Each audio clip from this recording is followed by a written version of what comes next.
इश्क जिन विद उपजे, मैं सोई देऊं जिनिस। परिक्रमा ग्रंथ में महामती जी की आत्मा हम सब सुंदर सा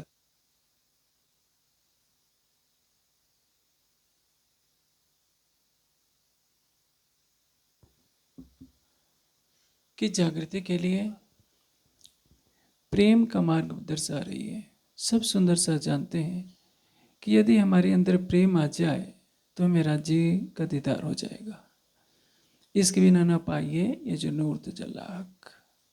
और हर सुंदर साथ प्रेम को पाने के लिए ही दिन रात तरह तरह के रास्ते अपनाता है। वाणी पढ़ना, चितवनी करना, सेवा करना, तारतम का पाठ करना, परिक्रमा, सेवा, पूजा, किसी न किसी रूप में लक्ष्य यही रहता है कि मेरा जी का प्रेम प्राप्त हो जाए।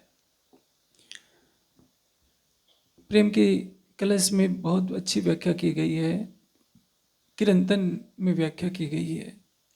और एक बात बताई गई है कि इश्क को इलेक्शन जो नैनो पलक न ले।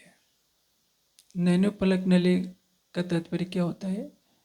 नेत्रों के पलक राज्य से हटे नहीं। इन नेत्रों के नहीं, ये तो भौतिक आंखें हैं।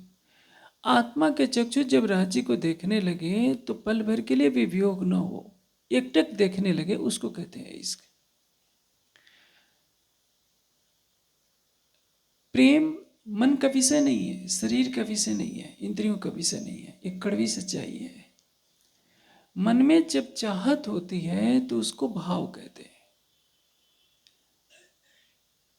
प्रेम सब तो शब्दातीत कहिया, जो हुआ प्रेम के घर, सो तो निराकार के पार के पार, इत तो नहीं पावे क्यों कर। प्रेम शब्दातीत है।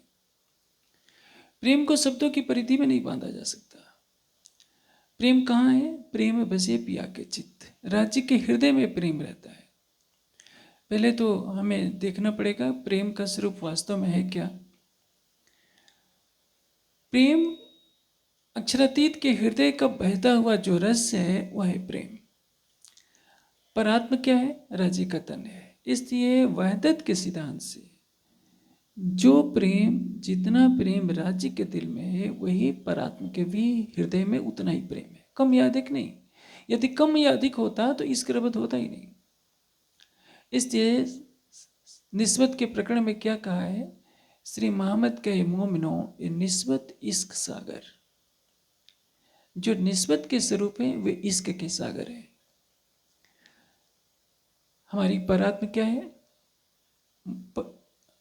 हमारी आत्मा क्या है? परात्मा का प्रतिबिंब है। लेकिन हमारी आत्मा जीव पर बैठकर जीव भाव को प्राप्त हो गई है। सब अंग हमारे हक हाथ में, इश्क मांगे रोए रोए। सब अंग हमारे बांध के हक आप फांसी करे सोए। प्रश्न यह है कि जिसका मूल तन इश्क का सागर है, वह तन, वह आत्मा इस संसार में आने के बाद रो रो कर राजी से इश्क मांग रही है, फिर भी इश्क नहीं मिल रहा है। बारे में एक बात कही गई है, जो देते हमको इश्क तो क्यों सके हम गाए। यदि राज्य का प्रेम हमें मिल जाए तो हमसे बोला नहीं जाएगा। दिल अर्श पहुंचे रूह इसके, दिल अर्श पहुंचे रूह इसके। ब्रह्मात्माओं के हृदय में यदि इश्क आ जाए तो इत क्यों रहियो रूह हो जाए, तो संसार में आत्माएं कैसे रह पाएंगी? चर्चा प्रवचन भी बंद हो जाएगा। लेकिन राज्य का प्रेम मिलना जरूरी है। पहले प्रेम को मैं एक संसारिक धरातल पर स्पष्ट कर देना चाहता हूं। देखिए, यह संसार त्रिगुणात्मक है, सत्व रज तम का संसार है। हर पदार्थ में सत्व रज और तम तीनों मिले होते हैं। और प्रेम क्या है? त्रिगुणातीत है।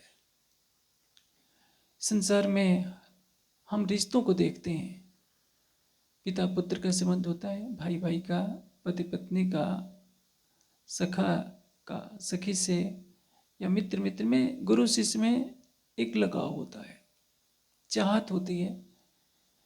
कहीं शरीर के धरातल पर होती है, कहीं मन के धरातल पर होती है। पति पत्नी के में जो लगाव होता है शरीर के धरातल पर भी होता है और मन के धरातल पर भी होता है। माँ को अपना काला कलूटा बेटा हमेशा प्रिय रहेगा, लेकिन पति को अपनी बदसूरत पत्नी कभी प्रिय नहीं लग सकती। लेकिन यदि बुढ़ापे में भी पति पत्नी के बीच में लगाव है तो वो उनका हृदय का प्रेम है। युवावस्था में शरीर का आकर्षण स्वाभाविक होता है, ये मानव की प्रकृति है, हर प्राणी की प्रकृति होती है।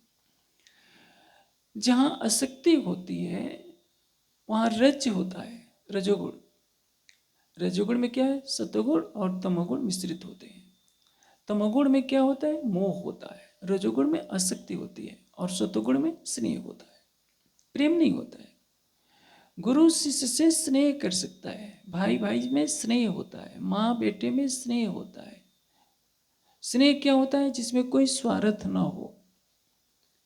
माँ बच्चे का पालन पोषण करती है, मल मूत्र स्वयं उठाती है, स्वयं भूखो रहती है, ये क्या है, माँ का स्नेह है। माँ बच्चे से कुछ चाहती नहीं।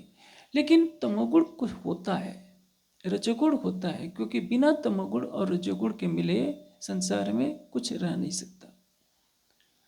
ऐसा कोई भी पदार्थ नहीं जिसमें रजोगुण तमोगुण और सतोगुण अकेले अकेले हो। कम या अधिक हर पदार्थ में होते हैं। जब सतोगुण बहुत ज्यादा हो, तमोगुण और रजोगुण नाम मात्र को हो, तो विशुद्ध स्नेह होता है। उसमें इच्छा तो होती है कि हम अपना सब कुछ निछावर कर दें। माँ अपने बेटे के लिए अपने प्राण देने को तैयार होती है। गुरु शिष्य में भी संबंध होता है, शिष्य भी गुरु के लिए प्राण देने को तैयार हो जाते हैं। ऐसे संसार का जो रिश्ता जिसमें बिना किसी स्वार्थ के स्वयं को निछावर करने की प्रवृत्ति होती है, उसको स्नेह कहते हैं। जब रजोगुण कुछ बढ़ जाता है, आसक्ति बढ़ जाती है, तो वो आसक्ति का रूप ले लेती है। और जब तमोगुण घोर होता है तो मोह का रूप ले लेता है। एक बाघिन या शेरनी दूसरे जानवरों को मार मार कर अपने बच्चों को खिलाती है। अपने बच्चों का पेट भरने के लिए प्रतिदिन न जाने कितने हिरणों का, कितने जानवरों को मार डालती है। यह क्या है, मोह है। मोह का एक दूसरा रूप महाभारत के युद्ध में देखने को मिलता है। जब द्रोणाचार्य को कहा जाता है कि अश्वत्थामा मरो, तो उसी समय सोचे कि मैं जी करके क्या करूंगा, और ध्यान करने लगते हैं। उसी समय धृष्टद्युम्न उनका सिर काट लेता है। लेकिन उसके थोड़ी देर पहले उन्होंने ब्रह्मास्त्र उठा लिया था कि मैं सारी पांडव सेना का ही नाश कर दूं। और उसके पहले कितने राजाओं को उन्होंने वध कर डाला। लाखों लोगों को मारने में द्रोणाचार्य को दया नहीं आ रही है, लेकिन झूठी सूचना सुने कि मेरे बेटे को मार दिया गया, तो सोचते हैं कि मैं दुनिया में रहकर क्या करूंगा। ये मोह का घनीभूत रूप है। मोह, आसक्ति और स्नेह तीन धरातल है। जगत मोहात्मकम प्राहु अव्यक्तात् व्यक्त संजकम। ये जगत मोह अर्थात माया से उत्पन्न हुआ है। माया से परे प्रेम है, माया में प्रेम नहीं होता। हाँ, जिसने माया में केवल प्रियतम को बसा लिया, केवल उसके हृदय में प्रेम होता है। प्रेम का स्वरूप है अक्षरातीत। प्रेम कहाँ मिलेगा, अक्षरातीत के चरणों में।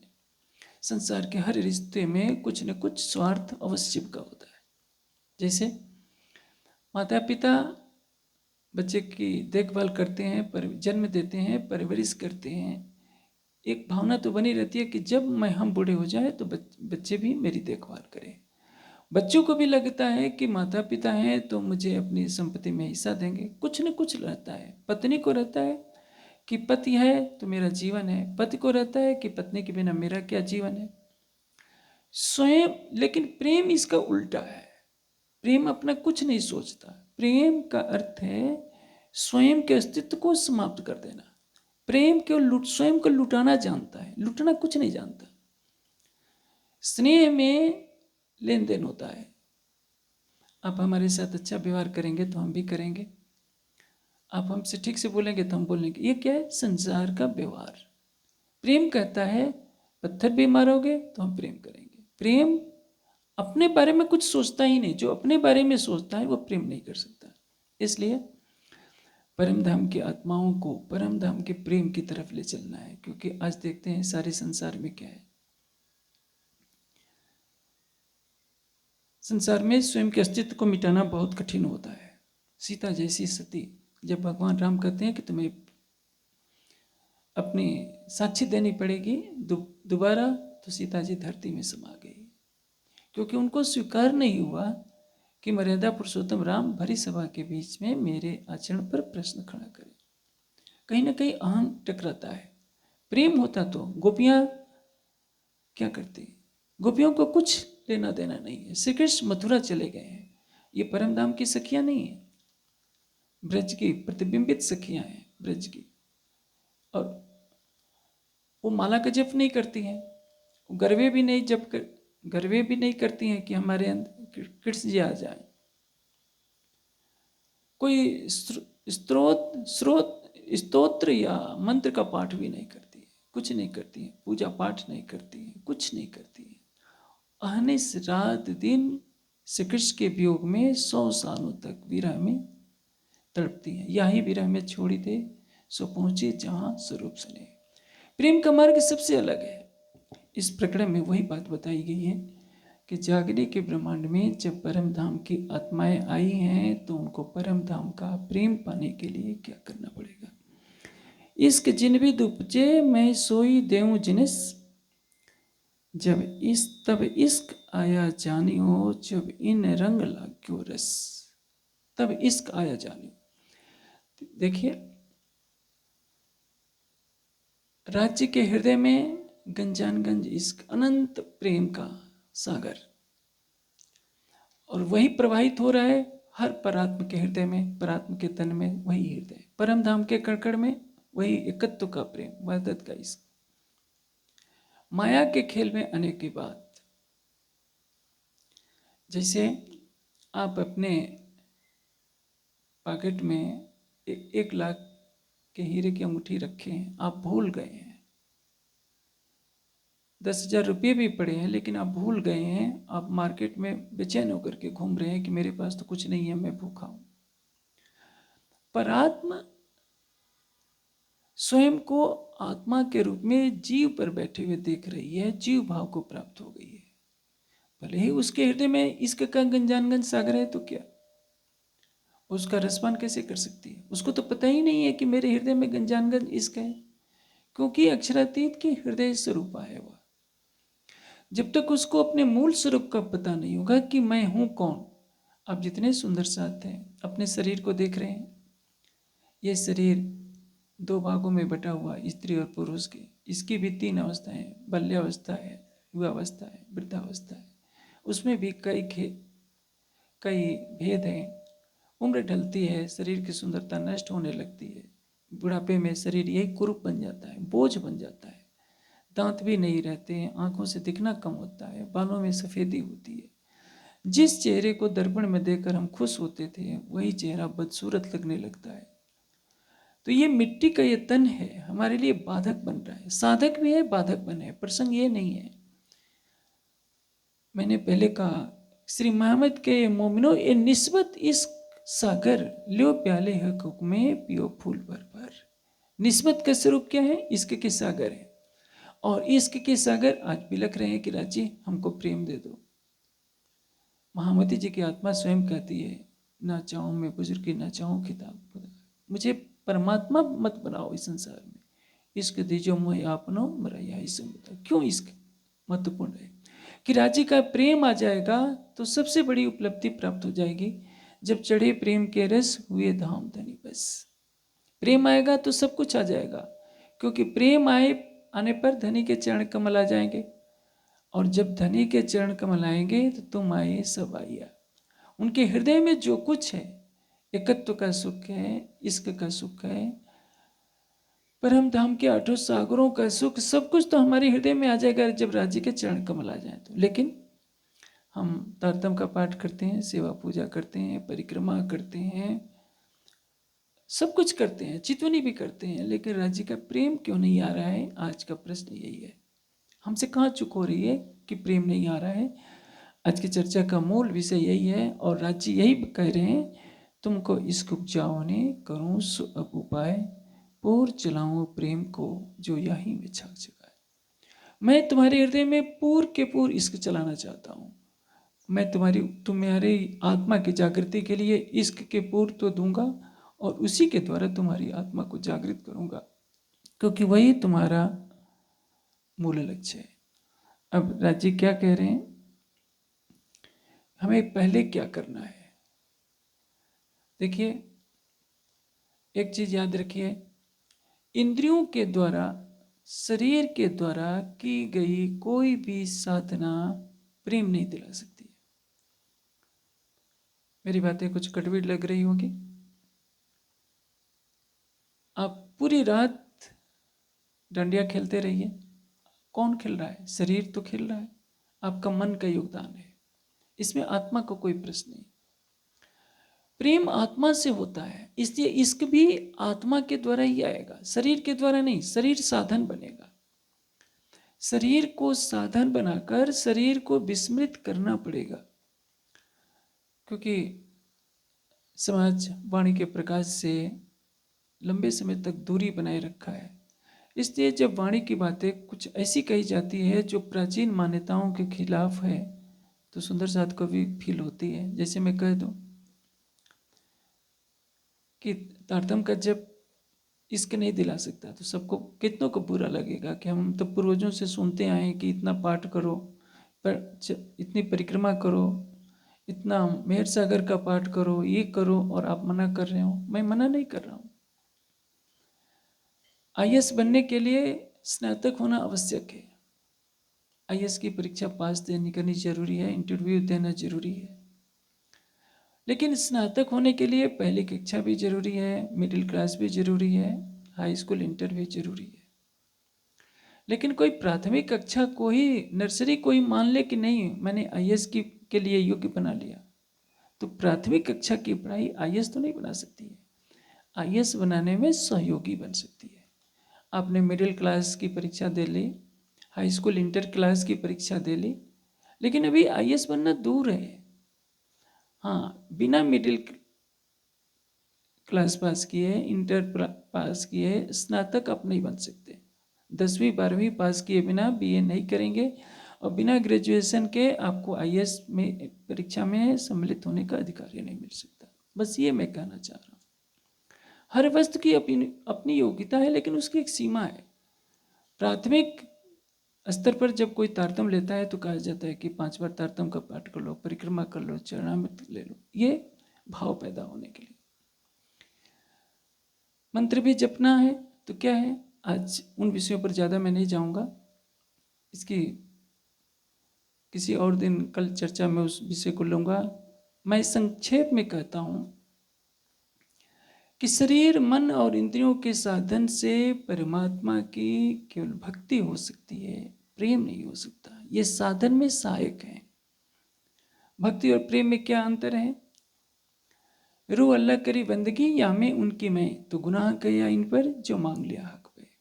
श्यामा जी कह रही है कि मैंने आपको राजी इतनी 14 वर्षों तक भागवत सुनी आपके लिए, इतना कष्ट झेला, आप मेरे से जागने क्यों नहीं कराते? ये कौन कर रहा है? जिसने कभी भक्ति की है। भक्ति का अर्थ होता है सातु परमा प्रेम स्वरूप। भक्ति तो प्रेम का स्वरूप होना चाहिए। योगेश्वर श्री कृष्ण कहते हैं पुरुष से पर पार्थ भक्त्या लभ्यस्तु अनन्यया, अनन्य परा प्रेम। अनन्य परा प्रेम का तात्पर्य क्या होता है? प्रेम और अनन्य परा प्रेम में क्या अंतर होता है? प्रेम में तो एक ही होता है, कालमय का ब्रह्मांड नहीं है जिसमें कि कई से प्रेम हो। वो परम धाम या बेहद, हम कह सकते हैं कि प्रेम का रित स्वरूप। रित का अर्थ होता है परम सत्य, जिसको कहते हैं मारिफत। कहाँ है? राज्य के दिल में। हकीकत में कहाँ देखने को मिल रहा है?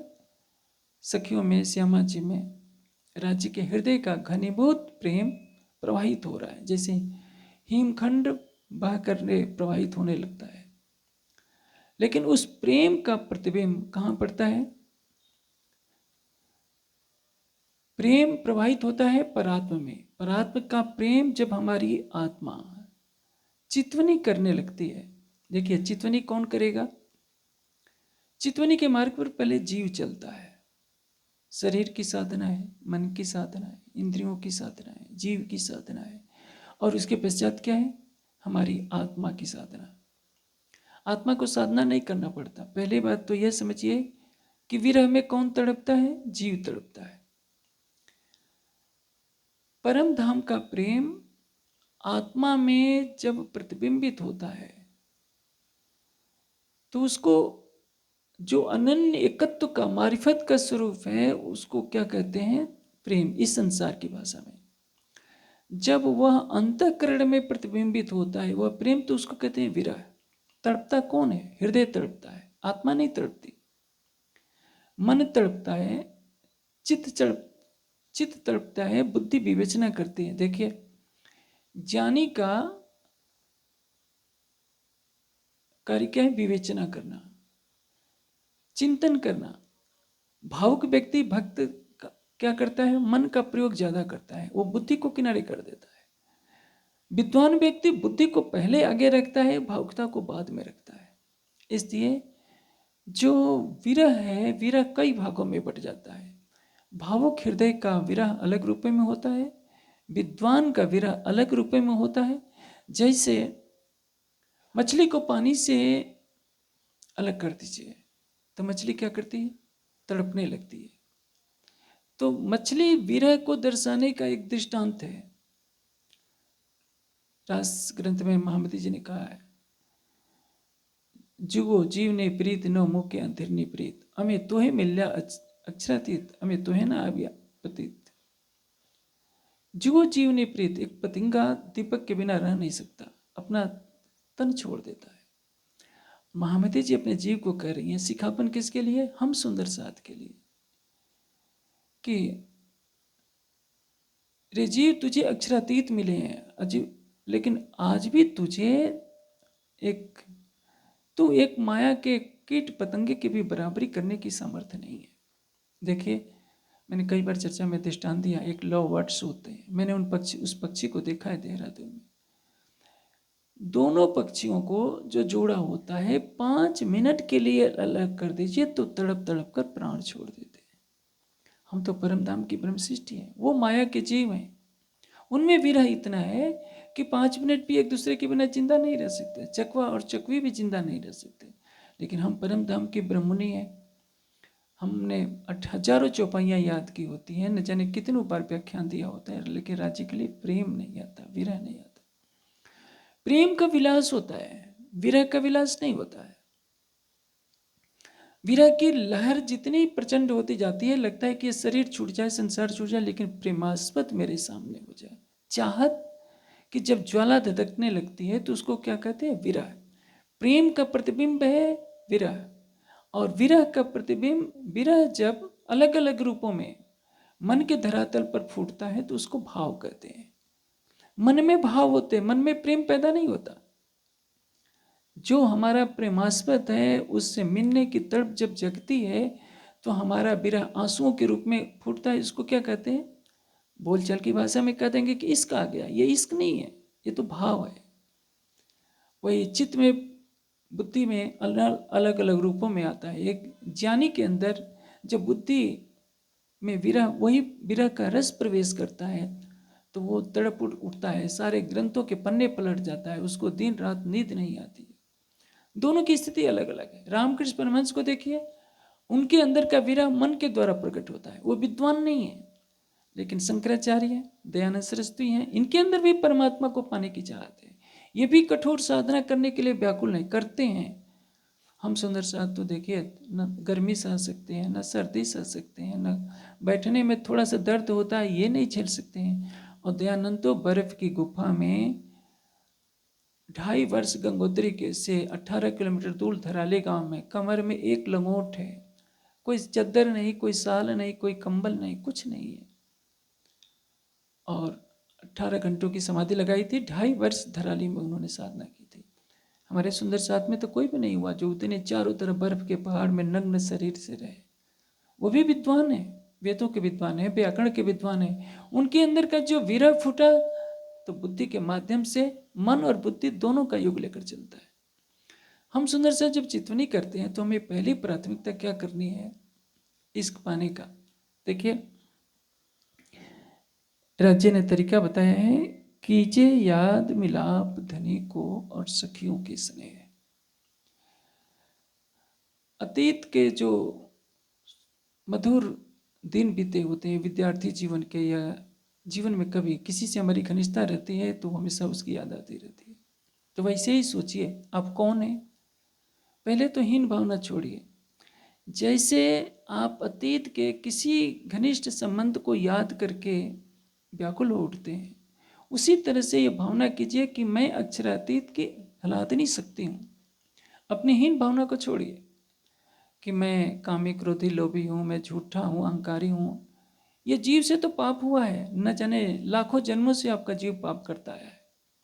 जीव भाव को हटा दीजिए, आत्म भाव को खड़ा कीजिए, परात्म का श्रृंगार सजिए और सोचिए कि मैं, मेरी आत्मा परात्म का श्रृंगार सजकर राज्य के सामने खड़ी है।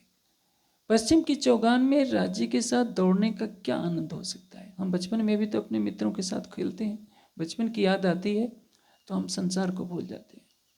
यमुना जी में राज्य के साथ स्नान करने का क्या सुख है, चौथी भूमि का क्या सुख है, पांचवी का सुख क्या है, हौज कौसर में स्नान करने का सुख क्या है, आठों सागरों में क्रीड़ा करने का सुख क्या है।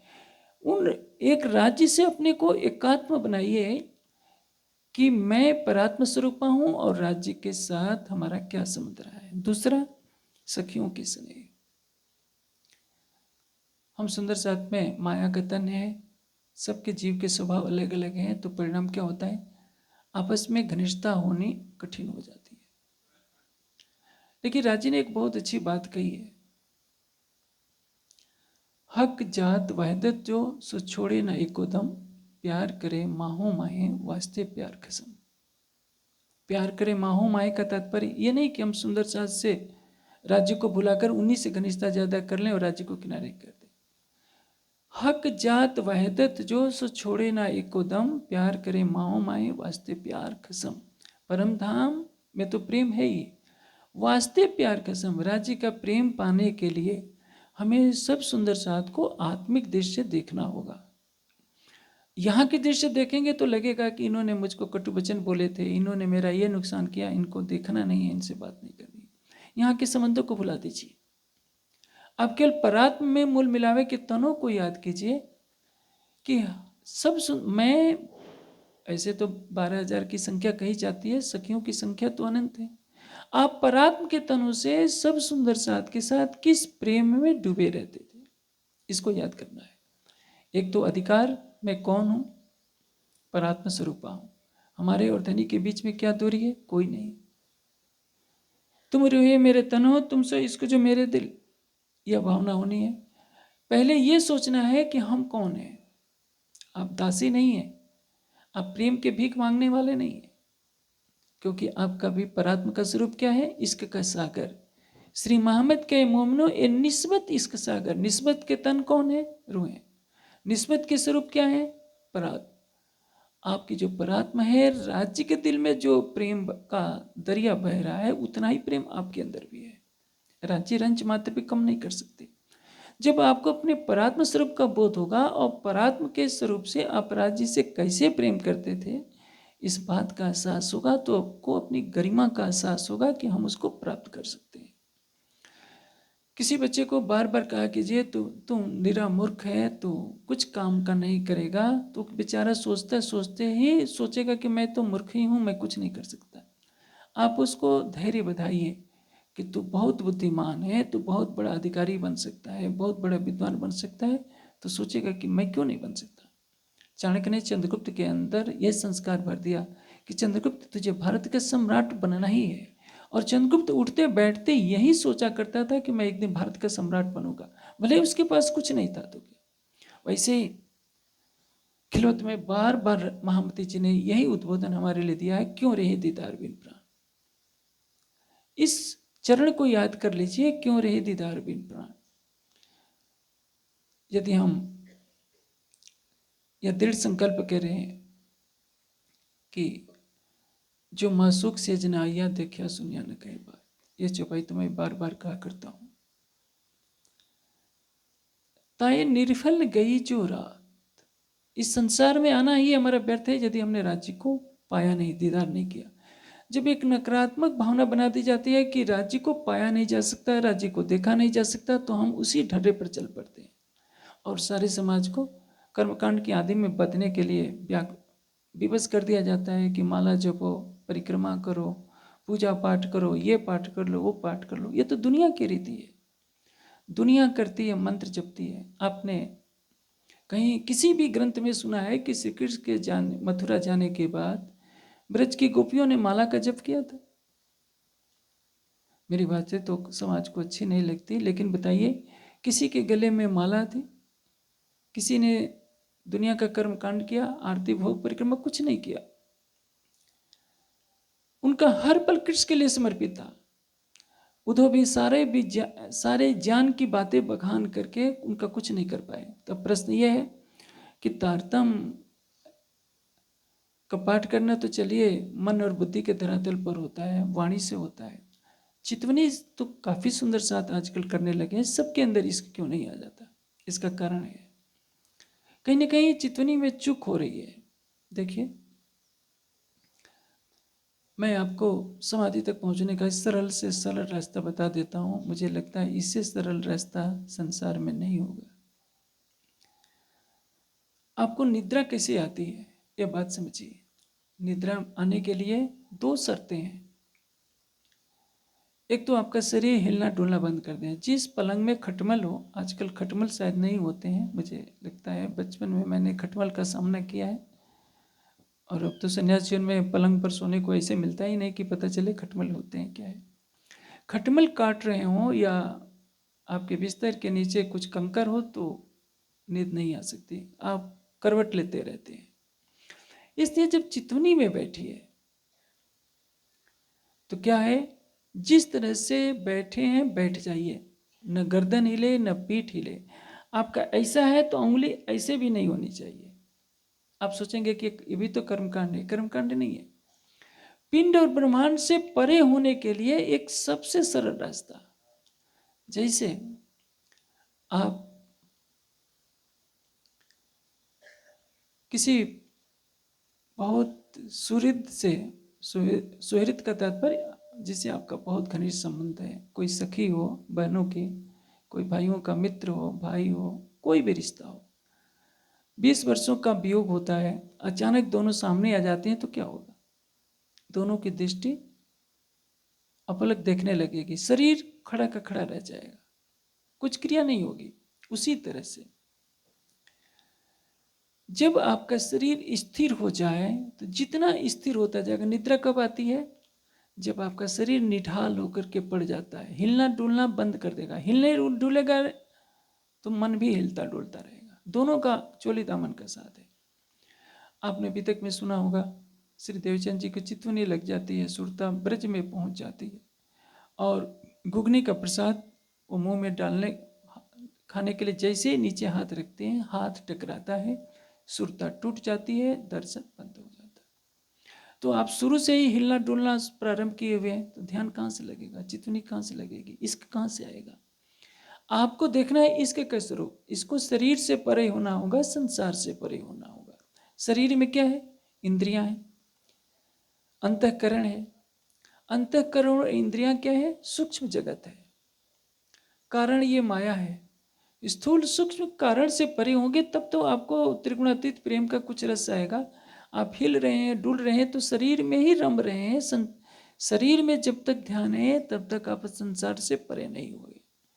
लगी वाली कचोर न देखे, पिंड ब्रह्मांड वाको हेरी नाही, वो खेले प्रेमे पार पियासो, देखन को तन सागर माए। लगी वाली, जिसको प्रीतम से लग जाती है, कुछ और न देखे, उसको और कुछ दिखाई नहीं देता है, न उसके लिए शरीर होता है और न संसार होता है।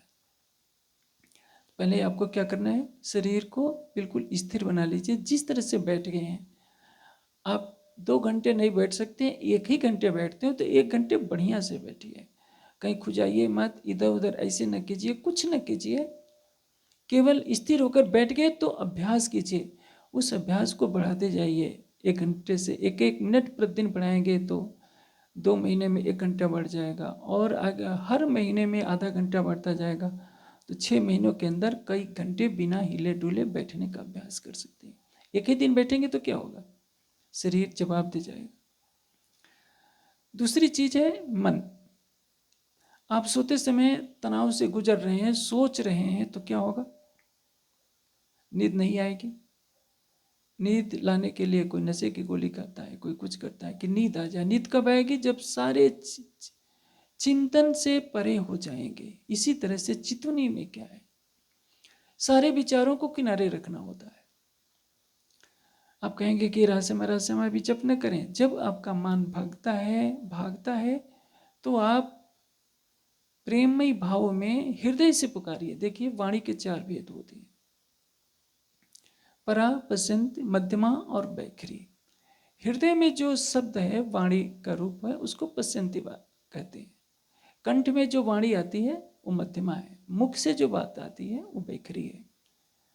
तो वैखरी को तो सब जानते हैं, हृदय की बात को कोई योगी ही जानता है, सिद्ध महापुरुष ही जानता है।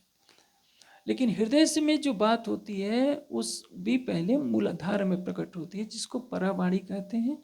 उसको केवल दिव्य पुरुष ही जानते हैं। संसार में कोई योगी महात्मा भी उस परावाणी को नहीं जान पाता।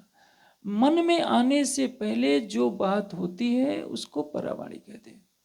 तो आपको क्या करना है, आप ज्ञान की पिटारी को चितवनी में पहले ही बाहर रख दीजिए। आवश्यक नहीं है कि आप 15 मिनट तारतम का ही पाठ करें। तारतम का पाठ 1 बार कीजिए, 2 बार कीजिए, आवश्यक नहीं है ज़्यादा।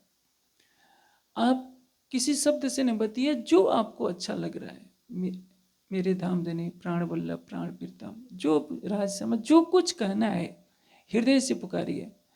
वो भी तब अवस्था में जब आपका मन बाहर की तरफ भागने लगता है। आप मन में कुछ भी सोचेंगे, जीभ से जरा सा हिलाएंगे तो क्या होगा, जीभ हिलेगी तो विचार शुरू हो जाएंगे। विचारों को रोकना बहुत जरूरी है। तो परिणाम क्या होगा, लक्ष्य आपने जो ले रखा है, आपके अंतःकरण में लक्ष्य क्या है, युगल स्वरूप की शोभा और श्रृंगार को देखना। चितवनी में आपने सारा रट्टा लगा रखा है, 25 अष्टपहर की लीला का, 25 पक्षों की चितवनी आपने पूरी वृत्तियां रट रखी हैं। आपकी बुद्धि दौड़ने लगती है चितवनी के समय। इसमें 5 हार मैंने पढ़ा था, उस प्रकरण में 6 हार पढ़ा था, इसमें इतने थम पड़े थे, तो ये बुद्धि दौड़ रही है। इसको चितवनी नहीं कहेंगे, ये चर्चनी है। आप चर्चनी की बातों को दोहरा रहे हैं। जहाँ प्रेम होता है वहाँ ज्ञान का प्रवेश नहीं होता, जबकि प्रेम ज्ञान का प्राण है और ज्ञान प्रेम का प्राण है। दोनों एक दूसरे के पूरक हैं। लेकिन जब प्रेम का प्रवाह चल रहा हो उस समय ज्ञान की जो पिटारी है उसको बंद कर देना चाहिए। महामती जी की आत्मा यही कह रही है कि हमें क्या करना है, रात दिन रंग प्रेम में विलास किए हैं जी। हमने राज्य के साथ जो अतीत में प्रेममय लीला की है उस लीला को याद कीजिए, अपने को राज्य के साथ जोड़िए। ये भावात्मक पहले चिंतन होना है। चितवनी में जब बैठ गए तो परात्मा का श्रृंगार सजकर उसी भाव से राज्य के सामने जाइए। आप हाथ जोड़ते मत रहिए इस दुनिया की तरह, क्योंकि मंदिर में जाना होता है, मत्था टेकना होता है। आप मंदिर में जाएंगे, मत्था नहीं टेकेंगे तो कोई मंदिर का पुजारी आपको ठहरने नहीं देगा, प्रसाद भी नहीं देगा, भगा देगा कि कैसा सुंदर साथ है, ये तो सुंदर साथ ही नहीं है। तो इस दुनिया में तो सब करना पड़ता है, लेकिन चितवनी में आपका अपना राज्य है। आप चितवनी में परात्म के श्रृंगार में राज्य के बराबरी का भाव लेकर प्रेम कीजिए और उन्हीं भावों से राज्य के नख से सिख तक की शोभा में स्वयं को इतना डुबोइए कि आप स्वयं के अस्तित्व को भूल जाएं, बुद्धि कोई काम न करे। आपने जो कुछ पढ़ा लिखा है उसको किनारे कर दीजिए। आपको करना क्या है, चौकस कर चित दीजिए आत्म को ये धन। चौकस कर चित दीजिए। चौकस कर चित देने का तात्पर्य क्या है, आपका चित्त नख से सिख तक युगल स्वरूप की शोभा में केवल लगे। देखिए, प्रेम कहाँ से मिलेगा, राज्य के स्वरूप से प्रेम मिलेगा। वह प्रेम इस संसार में कोई नहीं दे सकता। माता पिता भाई बंधु गुरु कोई भी इस सृष्टि में नहीं देने वाला है। नारायण भी नहीं दे सकते, अक्षर ब्रह्म भी नहीं दे सकते। प्रेम आएगा राज्य के हृदय से आएगा। राज्य के स्वरूप को हृदय में बसाएंगे तो क्या होगा, आपके अंदर प्रेम स्वाभाविक रूप से आ जाएगा। आप पाठ करते हैं, किससे करते हैं, वाणी से। परिक्रमा किससे करते हैं, पैरों से। उसमें मन का योग होता है। मैं ये नहीं कहता कि वो गलत है, लेकिन वो प्राइमरी की कक्षा है।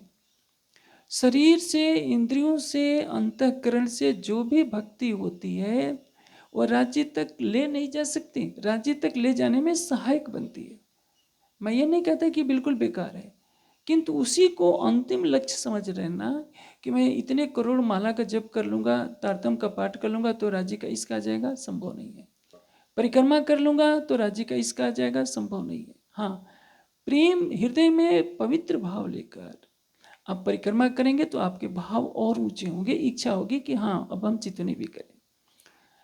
राज्य को आप वाणी से याद कीजिए, इंद्रियों से, बुद्धि से, किसी भी तरह से कीजिए तो वो व्यर्थ तो नहीं जाता है, आपको आगे की कक्षा मिलेगी। अंतिम कक्षा क्या है? शरीर से, मन से परे होकर, बुद्धि से परे होकर, जीव भाव से परे होकर अपनी आत्मा के द्वारा प्रीतम को साक्षात देखना। और वो कहीं दूर नहीं बैठा है, आपके प्राण की नली से सबसे अधिक निकट है। आपका भाई भी आपसे दूर सोता है, आपकी पत्नी भी दूरी बनाए रखती है, माता पिता भी दूरी बनाए रखते हैं, संसार का हर रिश्ता दूरी बनाए रखता है। लेकिन जो सबसे नज़दीक है वो सबसे दूर नजर आता है, क्योंकि वो आंखों से दिखता नहीं। हमने अंदर की आंखों से उसको देखने का सही तरीके से प्रयास नहीं किया। और सही तरीके से प्रयास के लिए कि पहली शर्त है आप शरीर से परे हो जाइए। तो जो ये सुंदर साथ में है कि चलते फिरते हम चितवनी कर लेते हैं, ये भ्रम है। चलते फिरते भावलीनता होती है। भावलीनता का अर्थ क्या होता है? भावों में डूबे रहना। बहनों के लिए अंगना भाव लाने का कोई प्रश्न होता नहीं, और राज्य के भाव में डूब लेती हैं, राज्य को याद कर लेते, सोचते हैं कि चितवनी हो गई। ये चितवनी नहीं है, ये तो दर्पण में सोने की अंगूठी को देख करके खुश होना कि ये मुझे मिल गई है, वैसे ही है। भावों में डूबकर अंतिम उपलब्धि को पा लेने की बात सोचना अपने साथ धोखा करना है।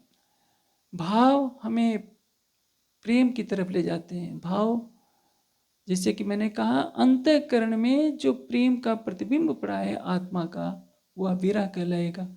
विरह का रस जब मन, चित्त, बुद्धि, अहंकार में अलग अलग रूपों में प्रवाहित होता है तो उसको भाव कहते हैं। चैतन्य महाप्रभु को देखिए, रामकृष्ण परमहंस को देखिए, ये भजन सुनते हैं, इनकी समाधि का मतलब उसमें डूब जाते हैं, नृत्य करने लगते हैं, इनको आगे पीछे कुछ नहीं दिखता। लेकिन वही अंतिम उपलब्धि नहीं है। रामकृष्ण परमहंस को भी 72 घंटे की अखंड समाधि लगानी पड़ी थी। तो मैं आपको योगियों की शुष्क समाधि लगाने के लिए नहीं करता हूँ, मैं ये कहता हूँ जैसे देवचंद जी चितवनी करते समय अपने को योग माया के ब्रह्मांड में ब्रज में पा गए थे और हाथ हिलाने मात्र से उनकी सुरता टूट गई थी, उसी तरह से आप भी ऐसे हो जाइए कि जब तक ध्यान कीजिए तो आपके मन के सारे तार रुक जाएं, मन से संकल्प विकल्प कुछ ना हो। आपकी आत्मा में जो लक्ष्य है कि राज्य का नख से सिख तक श्रृंगार कैसा है, उस श्रृंगार में स्वयं को डुबाने का प्रयास करना चाहिए। चूंकि समय थोड़ा है, मैं मुख्य मुख्य विषयों पर वहीं बोलने का प्रयास करता हूं कि क्योंकि अब आपको क्या करना है? इश्क धनी को आवही या ही याद के माए। इश्क कैसे आएगा? या ही याद के माए। इस तरह से राज्य को याद किए। आप संसार के सारी भक्तियों को किनारे कर दीजिए, यहाँ मत्थे टेकने की आदत बंद कर दीजिए। आप प्रेम के अधिकार से, परात्म के श्रृंगार से, नख से सिख तक राज्य को देखिए। उसमें देखिए, कोई पाठ नहीं करना है। और सच कहूँ तो जब उस शोभा में डूबेंगे तो राजसमा भी नहीं होगा, क्योंकि जिसको देख रहे हैं उसका नाम जपना तो नवधा भक्ति में आ जाता है। मैं नाम लेने को भाई बुरा नहीं कह रहा हूँ, कल को दुष्प्रचार हो जाए कि राजीव स्वामी राजसमा कहने को भी बुरा मानते हैं। चित ध्यानम निर्विषय मना, ध्यान की परिभाषा क्या होती है? मन विषयों से रहित हो जाए। यदि मन में कोई बात आती है तो वो ध्यान नहीं है। इसलिए चितवनी वह है जिसमें आत्मचक्षुओं से देखा जाए। अंतःकरण क्या है? इन आंखों से तो देखा नहीं जा सकता। मन, चित्त, बुद्धि, अहंकार का राजा कौन है? जीव। और जीव से भी परे क्या है? आत्मा। आत्मा से क्या है? परे क्या है? परात्मा। आत्मा ने तो जीव भाव पहले ही छोड़ दिया, तो मन की वहां गति कहां से होती है? इसी को तो कहा है, जो मन की खटपट मिटे चटपट दर्शन हो। तो ये तो मन की खटपट है। आप कुछ चौपाइयाँ पढ़ रखे हैं, कोई ज्ञान की बात सुन रहे, उसी के बारे में सोच रहे हैं, तो खटपट चल रही है। इस खटपट को बंद कर दीजिए। आपके हृदय में जो विरह का का ज्वालामुखी फूट रहा है, उस ज्वालामुखी को लेकर आत्मा के द्वारा परात्मा का श्रृंगार सजिए और एकटक अपलक नेत्रों से देखने का प्रयास कीजिए कि मेरी आत्मा परात्मा का श्रृंगार सजकर राज्य के मुखारविंद को देख रही है। और उसमें क्या करना है? ताथे पल पल में ढिग होइए, सुख लीजिए जोश इश्क। पल पल में ढिग होना, पास होना, हर पल राज्य के स्वरूप में जितना डूबते जाएंगे उतना ही आप राज्य के पास होते जाएंगे। पास होने का तात्पर्य ये संसार का बोझ उतरता जाएगा। चितवनी की यही बारीकी है। मन चित्त बुद्धि का कोई प्रयोग ना हो, अंतर्दृष्टि से देखिए। आप सोच सकते हैं, आप कह सकते हैं कि ये तो शून्य समाधि वाले ऐसा करते हैं। देखिए, शून्य समाधि वालों का सिद्धांत अलग है। समाधि लगाने वाले, जो योग साधना करने वाले क्या करते हैं कि प्रकाश के ज्योतिर्बिंद को की तरफ देखेंगे, उसको सुई की नोक के बराबर ले जाएंगे, फिर उसके टुकड़े करेंगे, फिर उसके टुकड़े करेंगे। करते करते मन जो है शून्य में समाहित हो जाता है। उनको चारों तरफ शून्य ही शून्य दिखाई देने लगता है।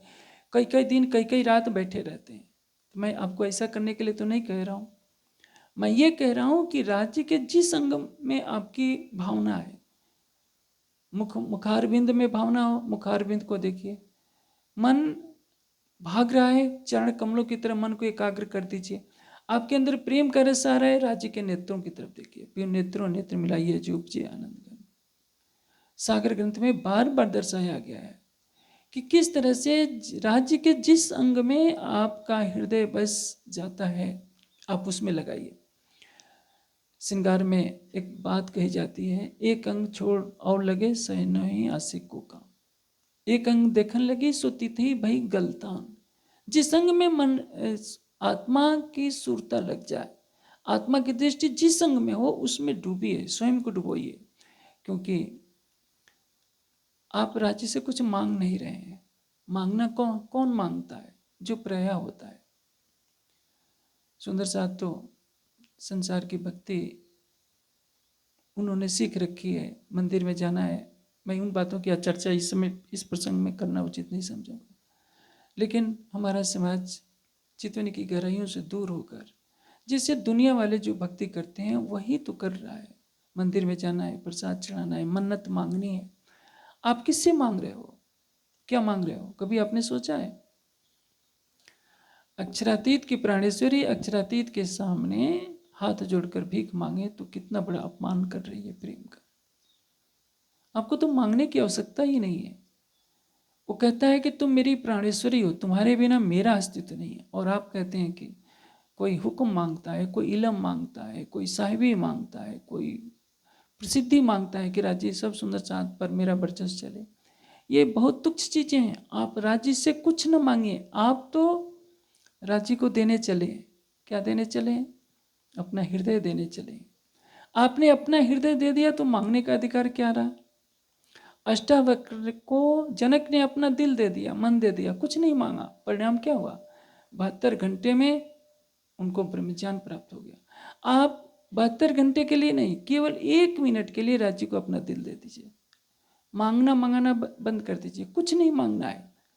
आप प्रेम करने चले हैं तो प्रेम करने वाला तो स्वयं को लुटाता है। आप लूटने की आदत जो आपने सीख रखी है कि राज्य आ जाएंगे तो मैं ये मांग लूँ।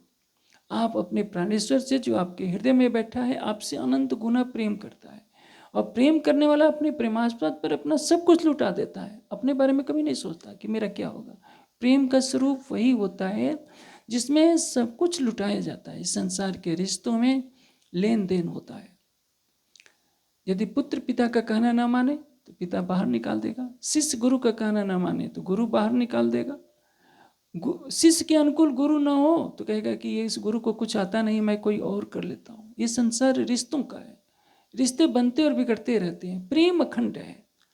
मृत्यु की मृत्यु भी आ जाए वो भी प्रेम के बंधन को नहीं तोड़ सकती। जहाँ प्रेम है अखंड है, प्रेम है शाश्वत, प्रेम है निर्विकार। प्रेम सर्वस्व लुटाने को प्रेम कहते हैं। राज्य अपने से अनंत गुना श्यामा जी से प्रेम करते हैं, श्यामा जी अपने से अनंत गुना सखियों और राज्य से प्रेम करती है। प्रेम का मूल सिद्धांत है स्वयं को निछावर कर दीजिए और इसी भावना से जब आप चितवनी में बैठेंगे तो परिणाम क्या होगा? ताथे पल पल में ठीक होइए, सुख लीजिए जो इश्क, त्यों तो देह दुख उड़सी संग तज मुनाफक। ताथे पल पल में ठीक होइए, एक एक पल जो आपका बीतेगा उसमें आप पल पल राज्य का सामीप्य प्राप्त करते जाएंगे। राज्य कहीं दूर नहीं है। एक बात याद रखिए, हक नजीक से हरक से, इस बात को हर सुंदर साथ अपने दिल में बसा ले।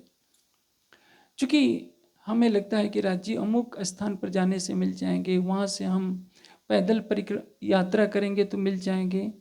ये उस समय की बातें हैं जब वाणी के ज्ञान का प्रकाश नहीं था। कहीं भी जाएंगे, आप घुमट जी भी जाइए, किसी भी पुरी में भी जाइए, आपने सोने की ईंटों से मंदिर भी बना रखा है, तो आपकी दृष्टि में तो ये होगा कि सोने की ईंटों से मंदिर बनाए हैं तो राज्य यहाँ ज़्यादा रहेंगे। राज्य को हीरे मोतियों के मल कभी बंधन में नहीं बांध सकते। वो ऐसा है जो केवल प्रेम से बंधता है। जब चढ़े प्रेम के रस हुए धाम धनी बस। जिसके हृदय में प्रेम होता है वो राज्य को भी अपने बस में कर लेता है। सतरुति में तो आपने कई बार पढ़ा है वशीकरण मंत्र। इंद्रावती ने दावा से कहा था, जी हाँ हूं तिहा तमें आवा। कोई कह सकता है मारा वस की धल वाला रे मोसुअल का केम करिता सो। हम भूल जाते हैं कि राज्य से हमारा संबंध भक्त और भगवान का नहीं है, प्रेमी और प्रेमास्पद का है।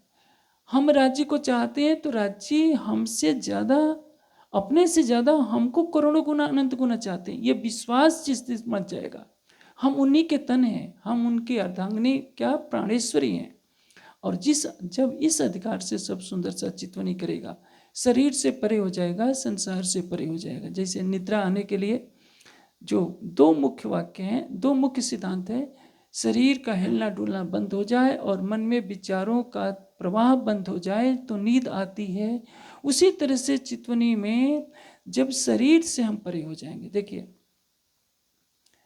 जैसे जैसे समय बीतता जाएगा, बिना हिला डुले बैठने का परिणाम ये होगा कि रक्त संचार आपका धीमा होता जाएगा। आजकल तो योग सिखाने के नाम पर अनाड़ी लोगों ने कब्जा कर लिया है। रंजीश की जो परंपरा में क्या है, उन्हें छूट दी जाती है भोग विलास की।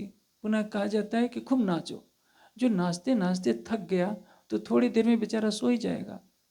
तो कहीं किसी की आंखें मल दी जाती है कि देखो ज्योति दी गई, तुम्हारी समाधि लगी। समाधि इस तरह से नहीं लगती। आप जब स्थिर होकर के बैठ जाएंगे, शरीर हिलना डुलना बंद कर देगा तो रक्त का प्रवाह आपका धीरे धीरे बहुत शांत होता जाएगा, रक्त प्रवाह कम होता जाएगा। आप हाथ को उठाने की कोशिश करेंगे तो हाथ भारी हो जाएगा, कड़ा होने लगा। ये संकेत दे रहा है आपका रक्त प्रवाह कम हो रहा है। तो रक्त प्रवाह के साथ विचारों का संबंध है। आपके विचार शांत होने प्रारंभ होंगे। आप 2 घंटा सच्चे ध्यान में बैठ जाइए तो तुरंत ध्यान से उठकर बोलना या कुछ भी कर पाना आपके लिए संभव नहीं रहेगा। इसलिए यह है शरीर की साधना। मन की साधना को राज्य के श्रृंगार में लाइए, परात्मा का भाव लेकर राज्य के साथ पूर्व की लीलाओं का स्मरण कीजिए कि हमारे परम धाम में किस तरह से लीला होती थी, राज्य के साथ हमारा क्या संबंध है। और नख से सिख तक उस शोभा में अपने को लगाइए। उस शोभा में केवल देखिए, सोचिए नहीं। जब आपको राज्य के अनंत सौंदर्य में आपका मन डूब जाएगा तो धीरे धीरे कुछ समय के बाद किसी भी क्षण आपको राज्य का दीदार हो सकता है, किसी भी क्षण अखंड समाधि लग सकती है। और यह समाधि दुनिया की योग की समाधि नहीं होगी, यह समाधि होगी परम धाम के प्रेमयी चितवनी की। और इसी को कहते हैं कि इश्क उपजे का प्रकरण है। यही है इश्क हमारे हृदय में कैसे पैदा हो। राज्य ने हमारे लिए बहुत ही सरल तरीका बताया है कि